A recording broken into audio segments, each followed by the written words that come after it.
electric screens, like touch screens that you have on here, they're gonna smash the window with their superhuman strength. And you'll find out that some of these do smell very strong.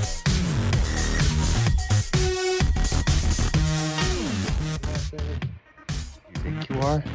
You're not breaking these windows. Relax. And off-gassing. Let's be honest. You suck at cleaning windows.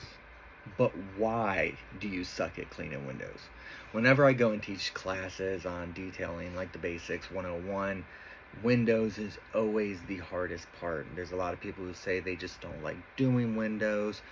But when I actually watch the people start to clean them, one of the things I notice firstly is they're weak. And they may not really be weak, but they don't use any pressure when they're cleaning the windows. They're just rubbing and they're not actually doing anything. Effective pressure, you have to really put some force into it when you're cleaning that window. It's going to rub the dirt. I also know a lot of people use bad towels. They just grab any old towel. You need something that has some actual nap to it. Texture works best. I use diamond weave. A lot of people use waffle weaves. If you use a waffle weave, make sure you use something that has a small pattern instead of like the big weave. It's much easier to clean any of the contaminants off the glass. But always use a 2-towel method.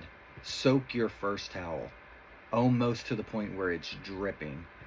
It's going to make cleaning the windows so much easier. Come back with a second towel, buff it off.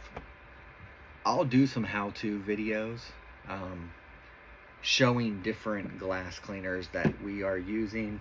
I have Glassparency, I have Dr. Beasley's Glass IQ, Proji.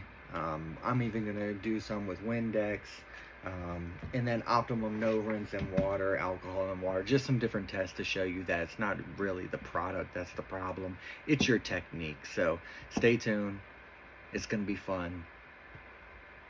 Talk to you later.